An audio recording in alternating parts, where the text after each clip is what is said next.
révolution à l'école agressive.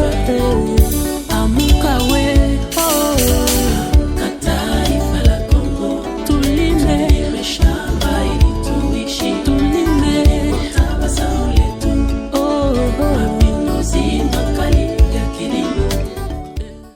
Mesdames et messieurs les invités, tout protocole observé. Je parle à mon nom en tant que ministre d'État, ministre de l'Agriculture et de la Sécurité alimentaire. Je parle aussi au nom des autres collègues qui auraient pu être là, le ministre des Finances, le ministre du Développement rural et le ministre des Pêches et Élevage. Je salue la présence de tous les secrétaires généraux de ce ministère. Je salue la présence de tous les invités, des partenaires techniques et financiers et tous ceux qui participent à cette réunion.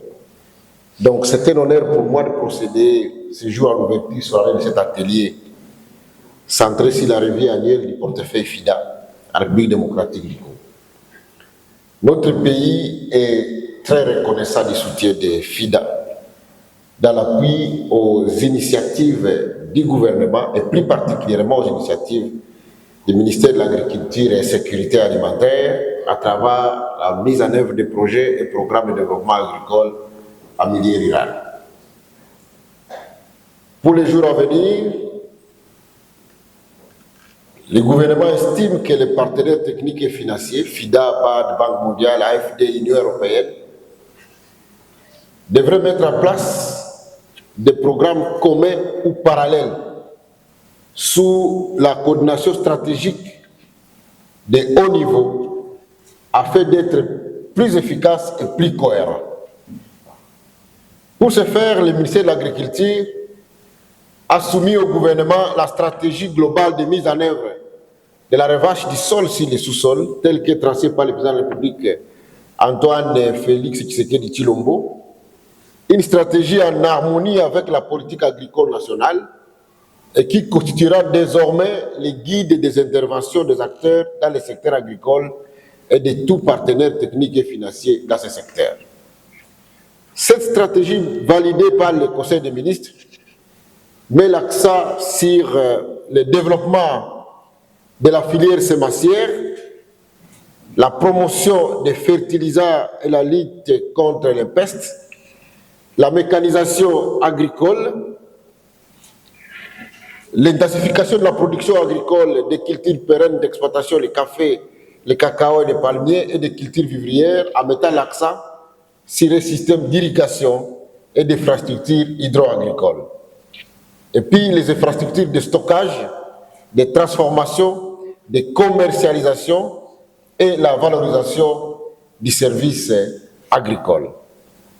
Je voudrais vous dire à ce stade que notre ministère a affiché une vision claire que désormais l'État va se désengager des activités de production, comme il en avait eu l'habitude.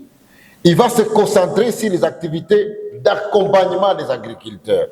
Et c'est dans ce cadre-là que l'ensemble des partenaires doivent nous aider à établir un système viable, un système harmonieux, un système plus performant d'accompagnement de nos petits agriculteurs et des grands agriculteurs qui doivent venir. Ce système aussi nous oblige de mettre en place une commission pour favoriser les investissements agricoles en République démocratique du Congo, de telle sorte que tous ceux qui veulent venir nous aider à promouvoir l'agriculture trouvent un accompagnement plus efficace au ministère de l'Agriculture et de la Sécurité alimentaire. C'est à ce jour 3 projets soutenus financièrement par le FIDA avec le cofinancement de COFID, BADEA et de l'AFD, notamment le projet PASSA NK de 58 millions de dollars, le projet PADRIR 130 millions de dollars, le projet à venir 213 millions de dollars. L'enveloppe globale de ce projet représente près de 400 millions de dollars américains, qui est un fonds capable de contribuer à booster le développement du secteur agricole dans notre pays. Cependant, avec ce fonds, les besoins non couverts en milieu rural restent énormes et le pays présente toujours un besoin de financement pour couvrir les provinces non touchées par les interventions de fonds extérieurs d'appui à l'agriculture, comme les provinces de Haut-Ouélé, province de Bazouélé, province de Lituri, de Mongala, de Tchouapa, de l'Équateur, qui n'ont aucun projet à court. Et nous croyons que la mise en cohérence des projets nous permettra bien évidemment de pouvoir prendre en compte toutes les provinces, puisque nous sommes un État, et un État ne peut pas se concentrer sur quelques provinces et laisser les autres provinces non couvertes. En procédant à cette revue annuelle de portefeuille FIDA, nous devons reconnaître que les efforts ont été observés dans la mise en œuvre des projets, notamment pour ce qui concerne le PASA NK, avec un personnel qui a fait preuve de résilience en mettant en œuvre des activités du projet, comme la réhabilitation des routes. Le gouverneur militaire a hier lancé les travaux de réhabilitation des routes à Walikale, la construction des entrepôts, des centres de collecte, dans un contexte de conflits intenses, mais qui produit les meilleurs résultats, plus que même certains projets qui sont exercés dans des provinces qui sont stables. Je voudrais que le modèle qui a été développé, le modèle de résilience développé par PASA NK, puisse servir pour tous les autres projets, afin que, quelque part, les procédures soient assouplies pour permettre aux projets de pouvoir réaliser les objectifs, même dans les contextes les plus difficiles. Les projets à venir, avec l'intensification de la culture du cacao dans les zones de projet, on va y revenir. Les padrilles, avec les travaux sur la dorsale routière Kasaï-Maniema. Nous sommes informés de toutes les faiblesses aussi qui ont été constatées dans les différents projets, notamment des faibles taux de décaissement sur la période 2025, marqués essentiellement par la contre-performance des projets, comme c'est le cas pour le projet Padri. Des dépenses non justifiées sur une longue durée, des remises tardives des rapports d'audit externes, comme c'est le cas de PASA NK, une faible préparation des missions critiques, comme la supervision, la revue à mi-parcours, la faiblesse dans la mise en œuvre des recommandations des missions d'appui, d'audit et de supervision, des travaux d'infrastructures rurales qui traînent pour leur démarrage. Le gouvernement, à travers mon ministère, n'hésitera pas. Je n'hésiterai pas à prendre des mesures courageuses pour mettre de l'ordre dans la gestion des projets et dans la mise en œuvre des activités en cas de manquement avéré tendant à ternir l'image de notre collaboration avec les partenaires techniques et financiers.